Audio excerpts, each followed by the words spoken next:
Alright, let's jump into the latest viral chaos. Annie Knight, the Australian OnlyFans star, who's literally taking engagement goals to a whole new level. Right, Annie Knight, the self-proclaimed Australia's most sexually active woman, she famously set a jaw-dropping record by sleeping with 600 men in 1 year. Honestly, that's some Olympic-level dedication.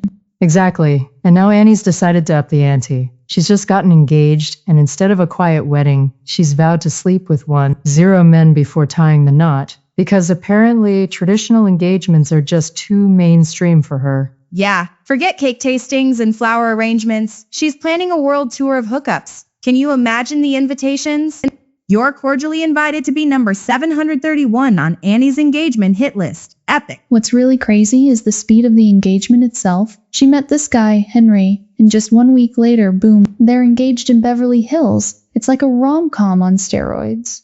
But here's the twist that's got everyone buzzing. Henry's cool with it. Completely supportive, actually. The only catch? He's committed to being monogamous. Annie gets 1,000 guys, and he gets Annie. Henry might officially be the chillest, or possibly the most whipped guy ever. Can you imagine his bros at the bachelor party? Congrats, dude. You're about to marry the busiest woman in Australia. And of course, the internet is absolutely melting down over this. Some people applaud her sexual liberation, calling her a modern feminist hero. Meanwhile, others are clutching their pearls, declaring the moral apocalypse is... It's basically turned into an online war zone. You've got people saying she's empowered and smashing stereotypes, while others argue she's smashing something else entirely. Right? And don't forget the memes. Oh my god, the meme. My personal favorite. Will the wedding reception have assigned seating or just a number from Annie's guest book? Humor aside, this really does highlight some fascinating double standards. Imagine if the roles were reversed. Would people be reacting differently if a guy announced he'd sleep with 1,000 women before marriage? Absolutely. The backlash would look entirely different. Society tends to celebrate men's sexual achievements while shaming women for doing the exact same thing. Annie's essentially calling out that hypocrisy. Which makes this whole saga even juicier, honestly. She's turning societal norms upside down and monetizing the hell out of the outrage. Like her or hate her, the girl knows her audience.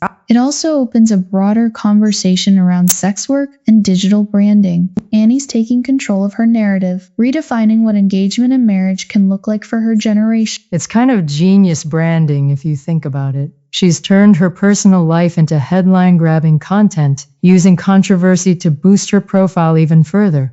Totally. Annie Knight isn't just planning a wedding. She's orchestrating a whole media circus. I bet Netflix is already bidding on the documentary rights. 1,000 and counting, the Annie Knight story. Imagine the wedding though, seriously. Instead of a traditional aisle, she walks through a crowd of her past conquests. Talk about unforgettable. Forget flower girls. She'll have ex-lovers tossing condoms down the aisle. Safety first, folks. Oh my god, stop, I can't. But seriously, Annie Knight's story is going to change how we talk about relationships, marriage, and even sex positivity for a while. She's not just breaking taboos. She's smashing through them with a wrecking ball. Love it or hate it, Annie's definitely sparked a conversation worth having. It forces us to confront uncomfortable truths about relationships, sexual freedom, and societal expectations. Exactly. We're laughing now, but Annie Knight is creating a cultural moment. She's not just chasing a record. She's challenging how society views sexuality, commitment, and individuality. Yeah, so congrats, Annie. On your engagement in the viral insanity, can't wait for the wedding pics. Or maybe we can